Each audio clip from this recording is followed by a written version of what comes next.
Assalamu alaikum wa rahmatullahi ta'ala wa barakatu. Masu kallon Africa TV. Sunana Coach Munzali Ali Sadiq Kofar Mazugal.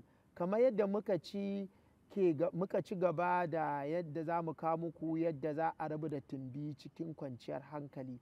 To yau kuma a zaune zami. Kowa ya shirya ya ga yadda zami. Kullum ina gaya muku idan kana son rabuwa da tumbi ka kyautata abincinka. A daina cin abinci ana cika ciki tab matsala ne. A daina cin abinci ana kwanciya shi ma matsala ne. In dai za ka yi wannan abin to abu mawuyaci ka rabu da ciki. Amma in za ka daidaita abincinka, idan za ka ci abinci ka kasa cikinka kashi uku, abinci, ruwa, iska, za ka zauna lafiya. Din da karfe 8 na dare ta haura, idan za ka ci abinci, ka ci abinci mara nauyi. Sannan kuma idan ka ci abincin ka ɗan motsa jikinka. In kuma ba haka ba, ka ci 'ya'yan itatuwa ko ganyayyaki, sun fi muhimmanci da daddare ga ɗan adam. Su ba su da waɗansu matsaloli in dai ba likita ne ya ce a'a kad ka ci wannan ɗan icen ba. To yanzu ku shirya. Hajiya kin zauna, Alhaji ya zauna, kowa ya zauna. Wannan ƙafar za mu ɗan kwantar da ita. Kowa ya kwantar da ita. Sai mu ɗan ɗora hannunmu a ƙirji. Kowa ya ɗora hannu a ƙirji sai mu baya. To za mu ƙirga guda 10. Lokacin da hajiya kike yi, za ki ji cikin yana ɗan karkarwa. To da wure babu matsala insha Allah. Muna 1, mun zo 2, muna 3, mun zo 4, muna 5, mun zo 6, muna 7, mun zo 8, muna 9. Masha Allah. To hajiya ku ɗan riƙe nan ɗinku. Kowa ya riƙe, to mi baya shi ma za mu ƙirga 10. Ɗan ɗaga ƙafar sai a wara ta kaɗan. Muna 1, mun zo 2, muna 3, mun zo 4, muna 5, mun zo 6, muna 7, mun zo 8, muna 9. A huta hajiya. Kin ji lokacin da kike yi za ki ji kina karkarwa. To yanzu mu ƙara riƙe kwankwason namu. To mu ɗaga ƙafar, mu wara, mu tsuke ta.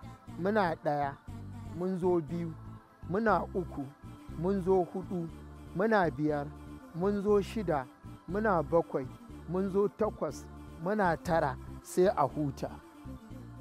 Hajiya kin ji training ɗin ko? Yau tumbin muke taɓawa sosai. Yawwa. Sai mu kwanta hajiya. Kin kwanta. Yanzu za mu taso mu taɓa gwiwoyinmu shi ma guda 10. Bismillah. 1, 2, 3, 4, 5, 6, 7, 8, 9, 10. Masha Allah, sai ki ɗan huta. To mu ƙara tashi mu zauna. Hajiya ɗan ɗaga min hannunki. Daidai kunnenki za ki bari. To sai mi baya. Daidai kunne. Sai a ɗaga ƙafa kaɗan ta rabu da ƙasa. To mu je. 1, 2, kaɗan ta rabu da ƙasa. 3, ƙafa ka ba ta rabu da ƙasa ba. 4, muna 5, alkasin ƙafa ta rabu da ƙasa. Muna 6,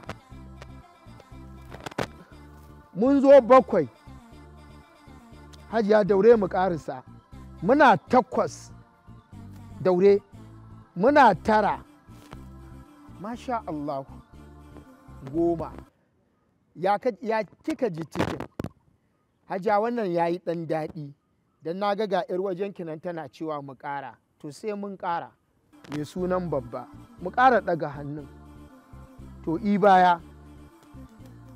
To ɗan ɗaga ƙafar kaɗan. Muna 1, mun zo 2. Kin ga inda ya ware ƙafar. Muna 3, mun zo 4, muna 5. Hannun ya dawo daidai kunne. Muna 6, mun zo 7, muna 8, mun zo 9. Masha Allah. Amarya dai tana kallon ka. Sabon aure ne kai ga azumi ya zo. Ta ja mu ƙara hutawa. Kin huta? To daga hannun. To mi baya dai again. 1 sai ka yi baya. 2 3 4 5 6 7 8 9. Masha Allah. Hajiya lokaci yana ɗaga min hannu. Ku biyo mu gobe insha Allah ku ga da me za mu ƙara zuwa muku. A madadin wannan tasha mai albarka sunana Coach Munzali Ali Sadiq Kofar Mazugal. Wassalamu alaikum wa rahmatullahi ta'ala wa barakatuh.